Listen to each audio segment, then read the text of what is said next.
I think I speak for both of us when I say how excited we are to host our special guest, Rebecca Lowell, today.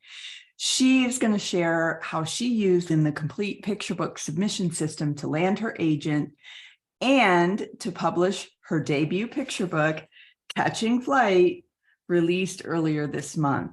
So exciting. Let's see if we can get Rebecca here. Rebecca, welcome. Come on down.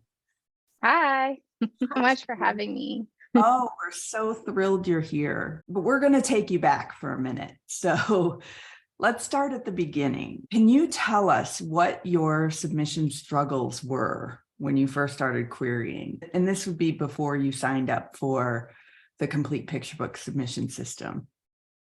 Yeah, it's interesting to think back how long ago it was that I started trying to publish a picture book. And I was straight out of RISD in 2004, and I started snail physical dummies and letters that were not structured as a pitch letter. I didn't know how to write a query letter. So I would just send out the dummy and a few words and hope for the best. I was sending to agents and editors at the same time. I would have to make the actual dummy each time and send them out. And sometimes I got them back, sometimes I didn't. So some of the struggles were like just producing those, not knowing what I was doing, trying to find out, like I would go to the CBC website and try to find addresses and people, and I didn't have connections. And then life happened, and I had this 10-year block of time where I was in a situation, domestic abuse took hold, and I wasn't allowed to try to continue my passions. And so I had this 10-year gap or like vortex of just lost time to try to do this. And when I left, the first thing I did was try to pursue this again. So my long story short, the struggles in the beginning were not knowing what I was doing, the way that things were being submitted at that time. Digital submissions weren't really a thing yet. They might have just been starting. And then just not having the connections or knowing like who to ask for how to do this. Wow. That's amazing. Thank you for sharing that, Rebecca. And I know it's Thank you. not fun probably to recall some of those more challenging days. So we appreciate your willingness to share that with us and your candor. Now, would you tell us a little bit about how the complete picture book submission system helped you navigate the query and submitting process better?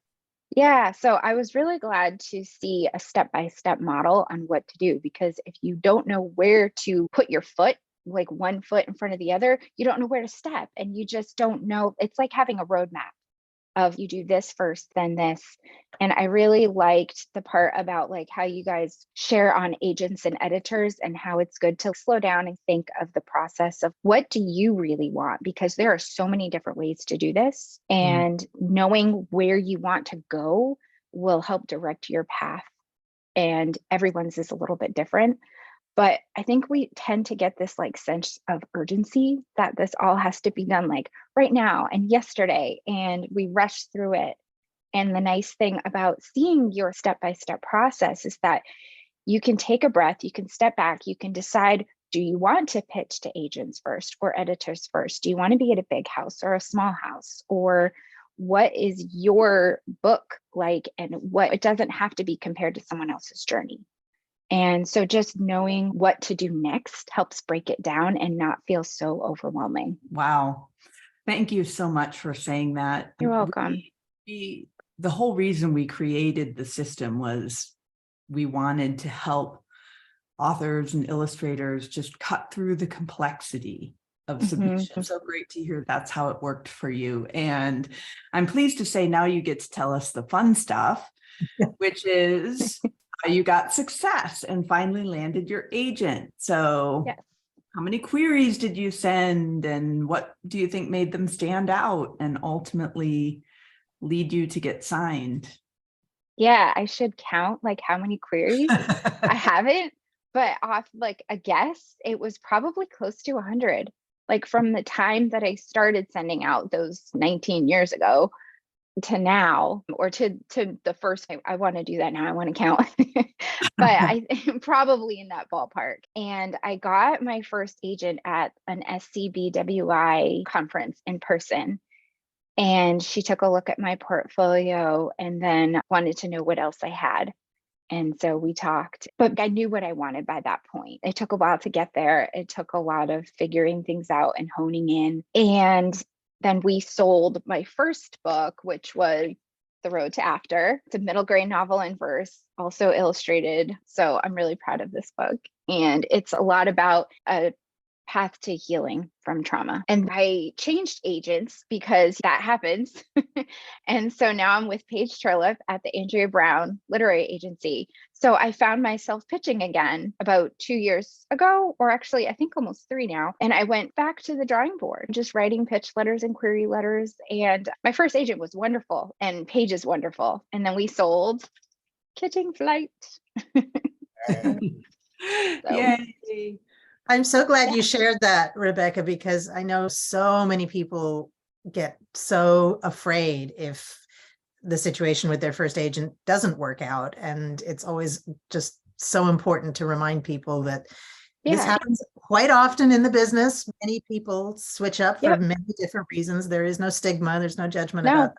No, and we're still friends. You know, That's it's wonderful. never, it doesn't have to be awful. It's just, it's a business, it's an industry. Yeah, So, exactly. yeah. And that's also why we give lifetime access to the complete picture book submission system, because even though you hope that your first agent will be the last, it just so often doesn't happen that way. So I really liked how you said that you just went back in and started looking at the pitches, just reminding yourself what you were looking for, and just kind of let's go again. Yep. We have a whole unit on parting ways with an agent and moving on to another one. So you're the poster child for that. It's great. So Rebecca, throughout this series, we've been talking to folks about the joy that we feel when we hold our book in our hands and share it with kids for the first time. And so now's your chance to share that joy with us. And we'd love you to, we know we've seen the cover, but share a little bit more about Catching Flight and tell us what the experience of publication for that book was like for you. Sure. A lot of authors do like an unboxing video. And so on my Instagram, I have that. It's actually pinned at the moment. I cried. I wasn't expecting it. And this book means so much to me because it's dedicated to my parents and my grandparents. And I lost my grandfather just before he was able to see the book. And so when I opened it, and right here, there's the dedication for Mom, Dad, Meme, and Pepe for showing me how to love nature. And for Electra and Aria, now I can show you how to love nature too. Oh, beautiful. And so I started opening it and looking at it. And this is actually real land. So across the street is where I grew up. And there's a trail that connects my parents' house to my grandparents' house. We're all very nearby each other.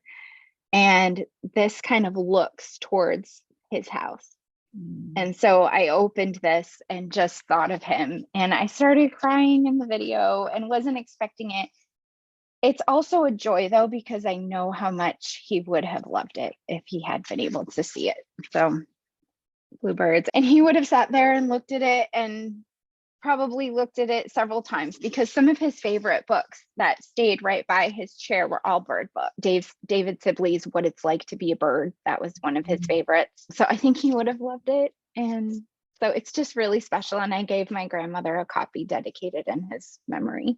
Oh my goodness.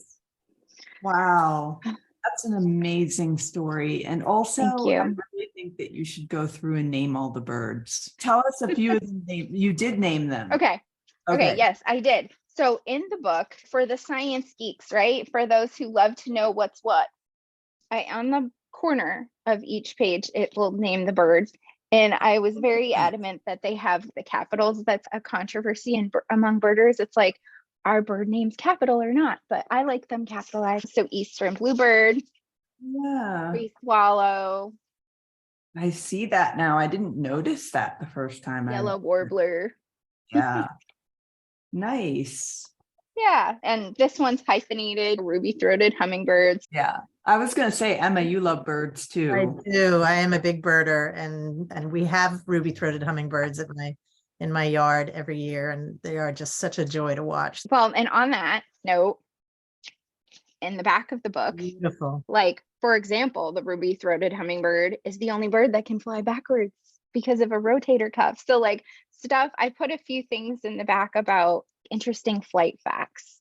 I always wanted back matter in a picture book. Thank you so much for sharing all the details. This is a thing that we try to communicate too, is that there's so much emotion all the way around that goes into a book of your heart, and to be able to hold it at the end with all of that love and all of the deeper meaning.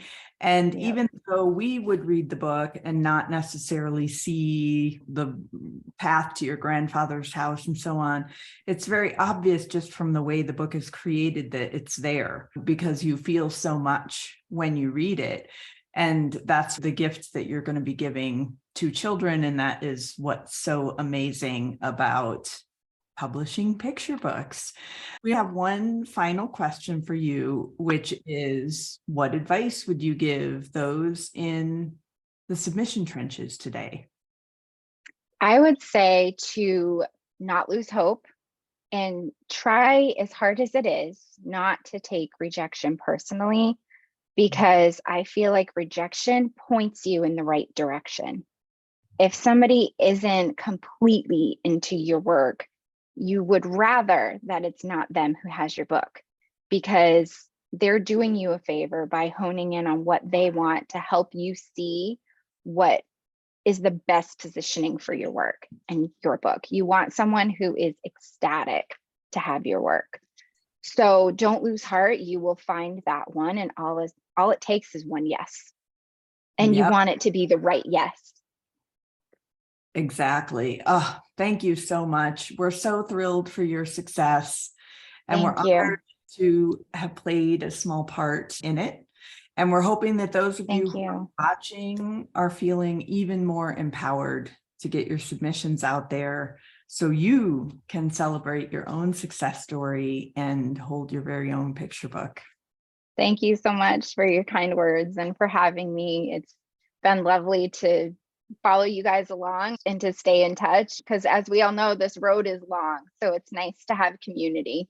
It certainly is. And we are a community. That's the wonderful thing about writing for children, is that we are a community and we celebrate each other's success because we're all in it for the same reasons. So it's just such a thrill to celebrate your work with you, Rebecca. And Thank you. we'll sing it to the rooftops and look Thank forward you. to your future books as well. Yes, Thank you. absolutely. Thank you so much.